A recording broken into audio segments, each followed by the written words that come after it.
Buenas tardes a todos. Un gusto en verlos. Hemos sido testigos de lo logrado por el presidente Trump en los últimos días, algo excepcional. 3 años y medio después que comenzó la guerra entre Rusia y Ucrania, un conflicto brutal que ha cobrado cientos de miles de vidas rusas y ucranianas y ha costado miles de millones de dólares. La debilidad e incompetencia de Joe Biden estúpidamente permitió que comenzara esta matanza. Hasta que el presidente Trump regresó al cargo en enero, el terrible status quo de Biden tuvo un costo enorme para los contribuyentes estadounidenses, con su decisión de financiar la guerra, costara lo que costara, y sin importar el número de vidas perdidas. No hay duda que esta política estaba alejando al mundo de la paz. El presidente Trump rechazó ese enfoque y en los últimos 7 meses incansablemente ha buscado la paz a lo largo de su segundo mandato. Y gracias a sus esfuerzos, finalmente vemos progreso después de años de estancamiento. El viernes, como saben, muchos de ustedes estuvieron allí, el presidente Trump recibió al presidente Vladimir Putin en Anchorage, Alaska, para una reunión bilateral. La primera vez que el presidente Putin visitaba Estados Unidos desde 2015 y la primera vez que se reunía con un presidente estadounidense en años. El presidente Putin públicamente confirmó lo que el presidente Trump ha dicho todo el tiempo. La guerra entre Rusia y Ucrania nunca hubiera comenzado si el presidente Trump hubiera estado en el cargo. Esto era obvio para cualquier persona con una pizca de sentido común. Vean lo que ocurrió en los últimos 4 gobiernos. Bajo George W. Bush, Rusia invadió Georgia. Bajo Barack Obama, Rusia se tomó a Crimea. Bajo Joe Biden, Rusia invadió a Ucrania. Pero bajo el presidente Trump, Rusia no invadió ni tomó territorio de nadie. El presidente Trump es el único presidente de este siglo, republicano-demócrata, que ha mantenido a raya a Rusia y ha asegurado la paz en Europa. Eso porque Rusia siempre ha respetado al presidente Trump y su política de paz gracias a la fuerza. En general, las conversaciones bilaterales de Alaska fueron muy productivas y múltiples puntos llegaron a un avenimiento entre ambos líderes, abriendo la puerta para conversaciones en una segunda fase, lo que comenzó ayer aquí en la Casa Blanca, en cuestión de 48 horas después de la reunión de Anchorage. Como saben, muchos líderes europeos estuvieron aquí, así como el presidente de Ucrania, el presidente Zelensky. Todos vinieron a Washington para reunirse con el presidente Trump, para mantener el ímpetu y trabajar en aras de una paz perdurable. En general, todos los líderes le dieron crédito al presidente Trump por su liderazgo que reanudó el diálogo, con la esperanza de que esta guerra tenga una conclusión pacífica. 2 citas importantes reflejan el progreso logrado y el optimismo de aquí en adelante. El presidente de Finlandia, Alexander Stubb, dijo: creo que en las últimas 2 semanas probablemente hemos progresado más hacia el fin de esta guerra de lo que habíamos visto en los últimos 3 años y medio. Nuevamente, eso lo dijo el presidente de Finlandia, un país que comparte fronteras con Rusia. Eso es lo que llamamos el efecto del presidente Trump. El secretario general de la OTAN, Mark Rutte, también lo sintetizó diciendo que sin el presidente Trump no se hubiera superado el estancamiento. Es el único que podía lograrlo. Después de las alentadoras conversaciones de ayer, el presidente Trump habló con el presidente Putin por teléfono y él accedió a pasar a la siguiente fase del proceso de paz, una reunión entre el presidente Putin y el presidente Zelensky, que estará seguida, si es posible, por un encuentro trilateral entre los presidentes Putin, Zelensky y Trump. Como dijo el presidente, el vicepresidente Vance, el secretario Rubio y el enviado especial Witkoff continuarán coordinando con Rusia y Ucrania para que esto se dé lo antes posible. Es muy importante recordar que antes de la decisiva victoria del presidente Trump en noviembre, no se vislumbraba el final de este conflicto. Ahora finalmente se vislumbra la luz al final del túnel y hay una oportunidad para una paz perdurable, porque el presidente Trump es el presidente de la paz y el liderazgo de Estados Unidos se siente nuevamente en el ámbito mundial. No debe pasar desapercibido que los líderes mundiales están viniendo a Washington buscando ayuda. Presidentes previos viajaron hasta el otro lado del mundo para pedir disculpas por el comportamiento de Estados Unidos. El presidente Trump ha defendido a Estados Unidos y ha defendido la posición de Estados Unidos como líder incuestionable del mundo libre. Algo que no ha cambiado ciertamente es la cobertura de los medios sesgada contra el presidente Trump en sus logros de política exterior. Desde que comenzó este proceso, la mayoría de los medios de izquierda han estado aupando en contra del presidente Trump. Inicialmente, los medios ridículamente decían que el presidente Trump estaba trabajando en favor de Rusia por acceder a conversar con el presidente Putin en Estados Unidos. Los medios dijeron que el presidente Trump estaba cometiendo un error legitimizando a Putin y estaban aterrados que se tratara a otro líder mundial como tal. Los medios atacaron al presidente Trump diciendo que había sufrido una derrota increíble por no haber salido con un acuerdo definitivo, aunque él dijo de entrada que la reunión era para entender cómo poder proceder. Todo el fin de semana, después de estas históricas conversaciones bilaterales, escuchamos a comentaristas que no tenían idea de lo que estaban hablando, diciendo que el presidente había fracasado. Estos llamados expertos en política exterior, con un récord de guerras interminables y de desperdicio de cantidades incontables de dinero. Ahora el presidente Trump ha logrado resolver 7 conflictos mundiales en 7 meses. Todo en aras de la paz. Este es el mismo presidente, por cierto, quien gestó los acuerdos de Abraham en su primer gobierno y numerosos acuerdos de paz en lo que va de este año. También vimos cómo el presidente de Ucrania y otros líderes de Europa cruzaron el Atlántico para venir a reunirse con el presidente Trump en la Casa Blanca gracias al progreso logrado. Y ese encuentro que los medios describieron como fallido fue extremadamente exitoso. Por eso la confianza del país en los medios está en su punto más bajo en décadas. La diplomacia es un proceso y en lugar de reportar los hechos de lo que está ocurriendo en la Casa Blanca y lo que ocurre entre este presidente y otros líderes mundiales, muchos medios aquí representados siguen tratando de socavar la actividad del presidente y de sabotear los esfuerzos en aras de la paz. Por eso me pareció necesario hacer esta aclaratoria. En otras noticias, el presidente Trump está trabajando para devolver la seguridad a Washington y está funcionando. Ha habido más de 465 arrestos desde que comenzó esta operación el jueves 7 de agosto. Anoche se efectuaron 52 arrestos, incluyendo el arresto de un pandillero de la MS-13, inmigrante ilegal, condenado por manejar ebrio y por posesión de drogas. Gracias al liderazgo del presidente y a la labor de las autoridades policiales, estos individuos peligrosos, como este aprendido anoche, no estarán en las calles de nuestra capital. Otros arrestos anoche incluyeron uno por asalto con un arma letal, robo, una orden de arresto por intento de asesinato, asalto a un oficial federal y otros delitos. Se eliminaron otros 4 campamentos de desamparados. En total, 48 de estos campamentos han sido despejados en Washington por equipos de múltiples organismos. Unidades de la policía están trabajando con las autoridades para ubicar otros campamentos, desalojarlos y sacar a estas personas de las calles de Washington. Y pese a las narrativas falsas de los medios, un gran número de las detenciones han sido en zonas de alta criminalidad en Washington.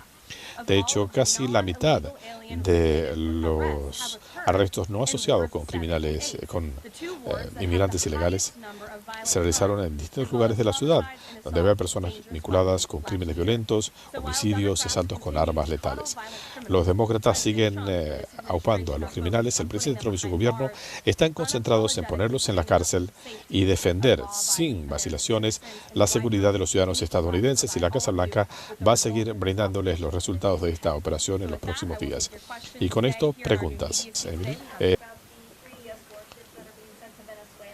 En cuanto a los buques que se están enviando a Venezuela, ¿piensan tener personal militar allí?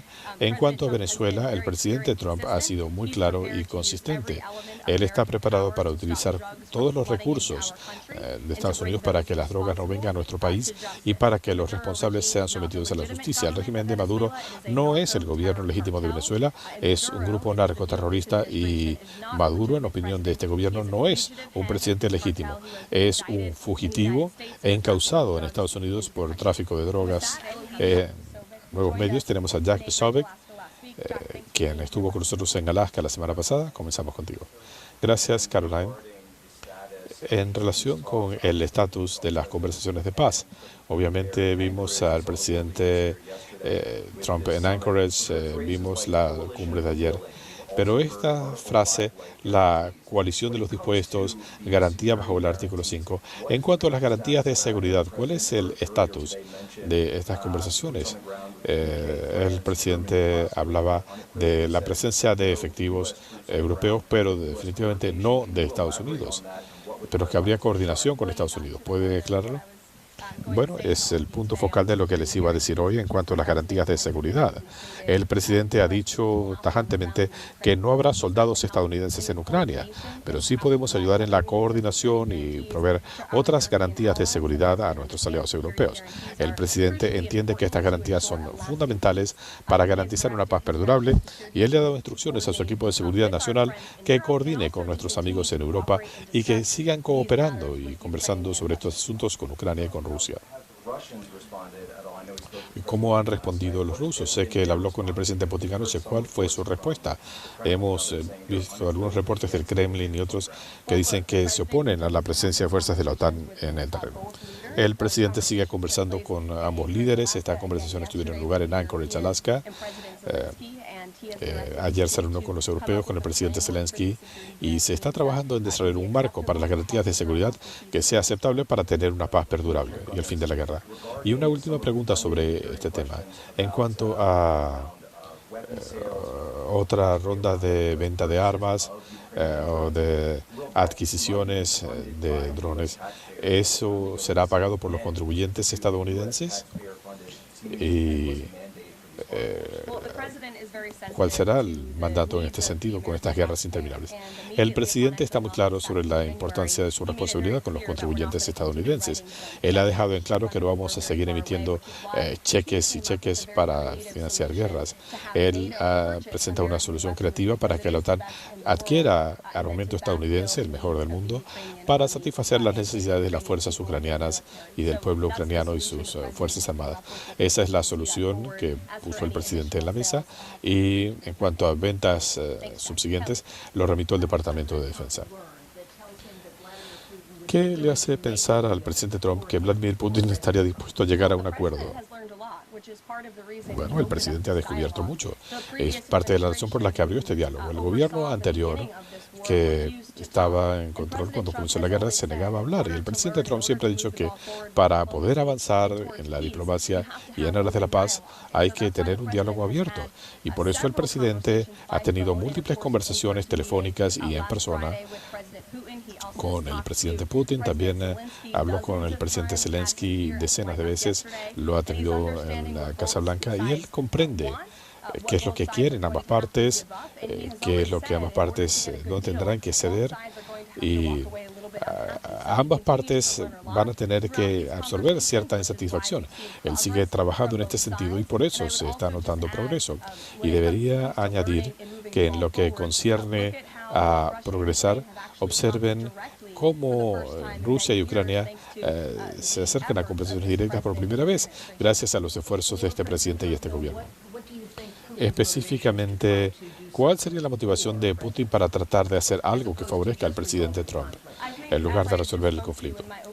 Como decía al comienzo Kelly, Rusia y todos los países del mundo actualmente respetan a los Estados Unidos nuevamente, y el presidente está utilizando el poderío de Estados Unidos para exigir ese respeto de nuestros aliados, nuestros amigos y adversarios en todo el mundo. Y esto lo hemos visto, esto conduce a progreso no solo en Rusia y Ucrania, sino también en el fin de 7 conflictos en el mundo. Hemos visto la liberación de rehenes en Gaza, lo hemos visto con el fin del conflicto entre India y Pakistán, que pudo haber desembocado en una guerra nuclear si no hubiéramos tenido un presidente que cree en el poder aparejado con ser el presidente de los Estados Unidos de América. Camino a Alaska se hablaba de la conversación trilateral. ¿Puede explicarnos cómo se pasó de este punto a tener ahora una conversación bilateral sin el presidente allí? El presidente habló con ambos líderes sobre este tema y ambos expresaron su disposición a sentarse y dialogar. Nuestro equipo de seguridad nacional los va a ayudar en ese sentido. El presidente siempre ha dicho que hay áreas de discrepancia que tendrán que ser decididos por las partes, por estos dos países. Él quiere que tengan un contacto diplomático directo, lo he dicho desde el comienzo, y por eso aceptó la idea de que el presidente Trump y el presidente Putin y el presidente Zelensky se reúnan directamente. Cuando tengamos más detalles se los daremos a conocer. En este momento no hay un cese al fuego en posición. Rusia sigue atacando a Ucrania. ¿Qué está escuchando el presidente de Putin? que él quiere tener esta reunión con Zelensky pronto, porque habló con él directamente ayer.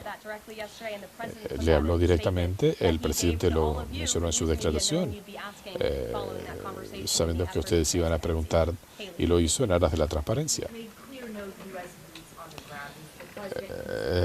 El presidente ha considerado apoyo aéreo. El presidente mencionó algo esta mañana, es una posibilidad.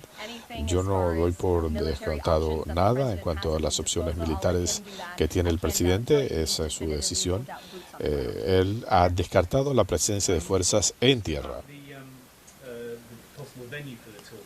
En cuanto a las conversaciones y una posible sede, Putin sugirió que fuera en Moscú, y no indicaría eso que Putin no está actuando con seriedad, sabiendo que Zelensky no va a acceder.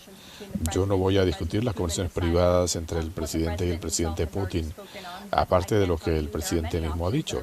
Pero hay múltiples opciones bajo discusión con el equipo de seguridad nacional.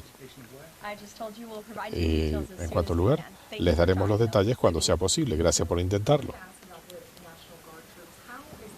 En cuanto a las fuerzas de la Guardia Nacional, ¿cómo está coordinando la Casa Blanca estas actividades en Washington? ¿Y por cuánto tiempo estará este personal movilizado en la capital de la nación?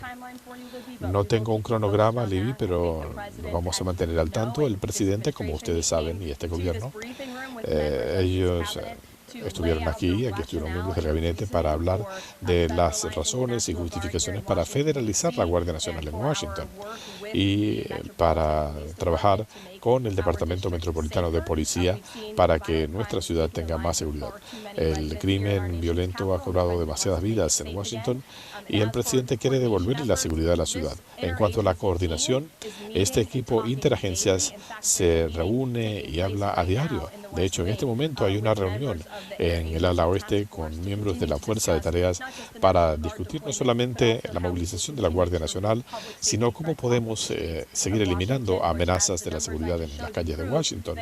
Como las cifras indican, todas las noches se está avanzando. 465 arrestos desde que comenzó esta operación. Hace 10 o 11 días, tengo que verificar en el calendario, pero los resultados son notables. De no haber sido por esta cooperación y por el liderazgo de este presidente, estaremos hablando de 465 criminales libres en las calles y deberíamos sentirnos agradecidos porque no es así. En cuanto a las acciones en Washington, ¿puede aclararnos algo que dijo el presidente Trump? Él hablaba de estas zonas donde viven criminales. Hablaba él de edificios residenciales, de campamentos, y la alcaldía quiere aclarar cuánto del enfoque está centrado en los inmigrantes ilegales y algún adelanto sobre el ornato público. Voy a tratar de responderle a sus tres preguntas. Primero, en lo que dijo el presidente en estas zonas peligrosas de Washington. Él hablaba de lugares de la ciudad donde la violencia ha causado devastación y se han perdido demasiadas vidas de residentes de Washington. El 5 de julio de este año, una chica de 3 años murió de un balazo cuando estaba en el auto de su familia en una de estas comunidades. Por eso, aparte de lo que ustedes han estado reportando falsamente y de unos supuestos mapas basados en comentarios en la calle, no en estadísticas, casi la mitad de las detenciones de individuos que no son inmigrantes ilegales se han llevado a cabo en las zonas de alta criminalidad de Washington. Segunda pregunta. En cuanto a la inmigración ilegal, ¿cuánto el foco está allí? El foco es hacer de la ciudad una ciudad segura y hermosa y eliminar a los criminales de las calles. Si los funcionarios, con ayuda de la Policía Metropolitana, detienen a un inmigrante ilegal, obviamente vamos a cumplir con las políticas de este gobierno de ley y orden. Y estos criminales serán retirados de la capital, serán detenidos y deportados como ocurre en otras comunidades del país. ¿De quién fue la idea de cambiar la siguiente fase de una reunión trilateral a una bilateral. Esto fue evolución de las conversaciones del presidente con los presidentes Putin y Zelensky y con los líderes europeos ayer. Y como viste, los líderes al salir de la Casa Blanca, incluido el secretario general de la OTAN, estuvieron de acuerdo en que este era un paso muy importante y era positivo que estos dos líderes se reunieran y el presidente espera que así sea. ¿Cuánto tiempo van a esperar para que Putin acceda a una reunión? El presidente ha ejercido una enorme presión para llevar esta guerra a su fin. Él ha actuado, ha impuesto sanciones, como vieron lo que pasó con la India, con las sanciones. Él ha dejado en claro que él quiere que esta guerra termine y él rechaza la idea de que habría que esperar un mes hasta la próxima reunión. El presidente quiere que la guerra termine cuanto antes. Y en cuanto a lo que decían que Putin había accedido a la reunión, el que me parece indicar que Putin no se ha comprometido en encuentro bilateral. ¿Accedió él a sentarse con Zelensky? Puedo asegurarle que el gobierno de Estados Unidos y el gobierno de Trump están trabajando con Rusia y con Ucrania para que la reunión bilateral se produzca cuanto antes. Si la idea es que todos estén en la misma página, ¿por qué el presidente Trump no tomó la llamada de Putin junto con los otros líderes? Con todo respeto, solo un reportero del New York Times haría una pregunta semejante. Los líderes estuvieron aquí 48 horas después de la reunión con el presidente Putin. De hecho, hubo tanto avance después de esta reunión que todos estos líderes tomaron sus aviones y viajaron a los Estados Unidos de América. Y si pudiera leerles algunas declaraciones de estos líderes ayer, el mismo presidente Zelensky dijo que había sido una conversación muy positiva, que se habían discutido temas muy delicados. El secretario general Mark Rutte, solamente gracias al presidente se rompió el estancamiento para comenzar un diálogo con el presidente Putin. Así que estos líderes que tienen la guerra al lado están agradecidos que el presidente hubiera tomado esta llamada y que les diera una sinopsis de la misma, algo que no se hizo bajo el gobierno anterior. Pudiera darse la reunión en Budapest. No voy a confirmar o negar lugares. Le daremos detalles cuando podamos. Entiendo que la Casa Blanca y los aliados están trabajando para facilitar la reunión, pero Putin se comprometió a reunirse directamente con Zelensky en cuestión de un par de semanas. Así es, ya respondí a esa pregunta. Quisiera aclarar, dice usted que el presidente Trump está considerando que haya pilotos y aviones de Estados Unidos apoyando a las fuerzas europeas o de Ucrania. El presidente habló de eso esta mañana cuando habló con Fox and Friends y lo remito a su respuesta. Y además de no tener personal en tierra, Steve Witkoff habló de las garantías de seguridad bajo el modelo del artículo 5. ¿Qué otras garantías de seguridad se están considerando? Estas son conversaciones diplomáticas muy delicadas que están teniendo lugar en este momento. Así que dejaré que el equipo de seguridad nacional y el presidente tengan estas conversaciones con estos líderes mientras se trata de buscar el fin de la guerra. En cuanto a las reuniones, sé que deseas que la reunión bilateral se llevaría a cabo si es necesario. ¿Quiere decir que puede ser que no haga falta? Que se llegue a una solución directamente.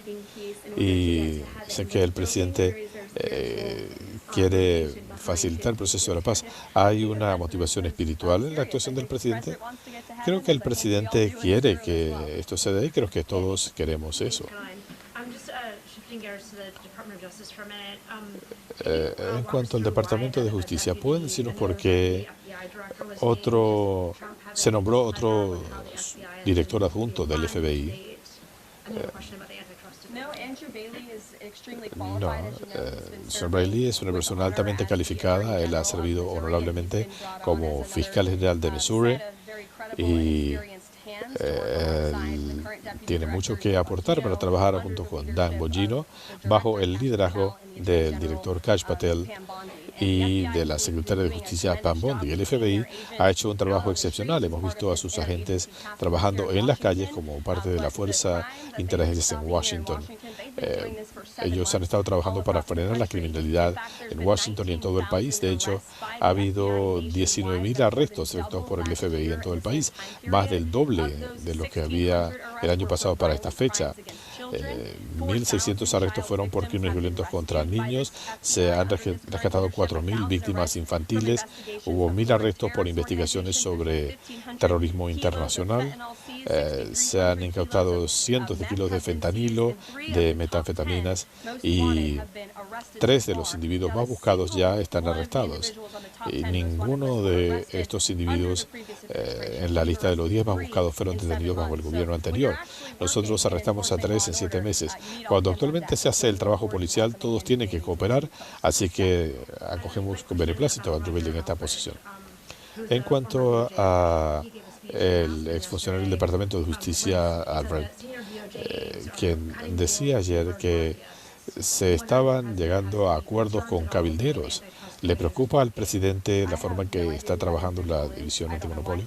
No sé quién es este individuo, o por qué hizo los comentarios, o en base a qué, o en qué se fundamenta. Mi instinto me dice que esto puede no ser cierto, pero le voy a buscar una respuesta.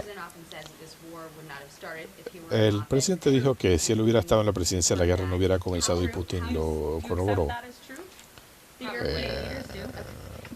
¿Lo acepta usted como cierto? Los líderes europeos sí. El presidente lo dijo.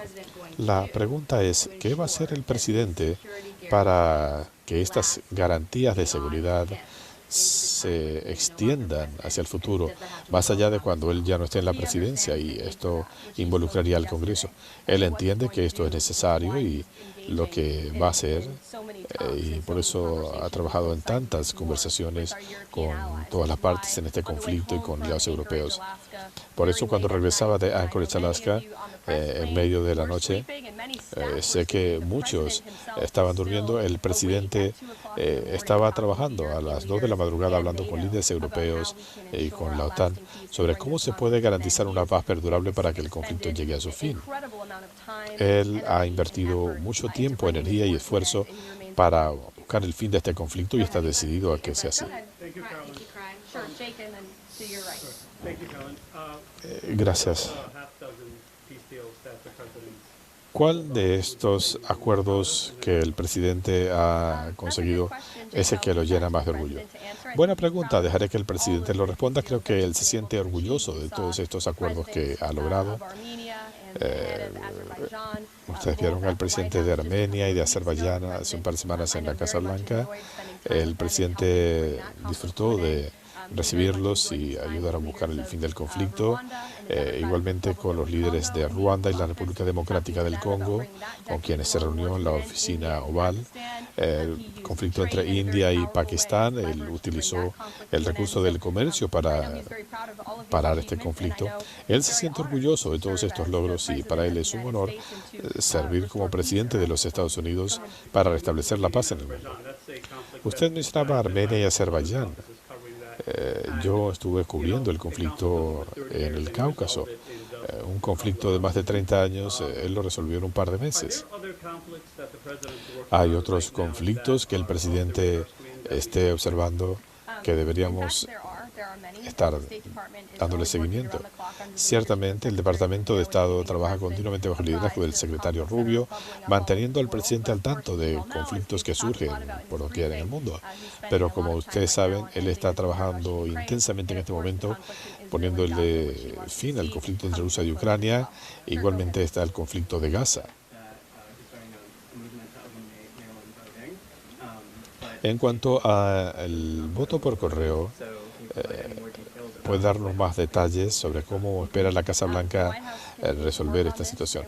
La Casa Blanca sigue trabajando sobre esta materia y cuando el Congreso reanude sesiones en Washington, ciertamente hablaremos con nuestros aliados en el Capitolio y con otros en todo el país para proteger la integridad de los votos de los estadounidenses, y los republicanos en general y el presidente quieren que sea más fácil que la población pueda votar y más difícil que se hagan trampas. Y es sorprendente que el Partido Demócrata se oponga al sentido común. El presidente quiere integridad electoral, se hicieron grandes esfuerzos en 2024, no me voy a adelantar por razones obvias debido a la ley Hatch, pero esta es una prioridad del presidente. En cuanto a Gaza, hubo una propuesta de cese al fuego presentada por Qatar y Egipto. Jamás ya la dio por aceptada. Israel no ha respondido. El presidente apoya esta iniciativa y piensa el presidente que Israel debería aceptar. No creo que sea coincidencia que jamás haya aceptado esta propuesta después que el presidente de Estados Unidos publicara una declaración sobre este conflicto en Truth Social. Y yo lo remito a esa declaración. En cuanto a esta propuesta que ha aceptado Hamas, Estados Unidos sigue discutiéndolo y el presidente ciertamente va a opinar al respecto en su momento. ¿Cuál es la perspectiva del presidente sobre el tema de las subvenciones federales? ¿Esperan ver otros arreglos con empresas de semiconductores? El presidente ha sido muy claro en que hay que asegurar que la manufactura vital para la seguridad nacional está bien atendida. Esto se aplica a la industria de semiconductores. Por eso el presidente, a través del Departamento de Comercio, pidió un estudio sobre esta materia. Se está haciendo una investigación para determinar si se pueden imponer aranceles, ajustar licencias de exportación. El Departamento de Comercio sigue trabajando sobre esta materia. Sé que el secretario Lodnick está trabajando para afinar los detalles, pero el presidente quiere darle prioridad a las necesidades de Estados Unidos. Desde la perspectiva de seguridad nacional y económica, es una idea creativa, sin precedentes, para asegurar que la cadena de suministro se mantiene y haya un beneficio para los contribuyentes estadounidenses. Emily.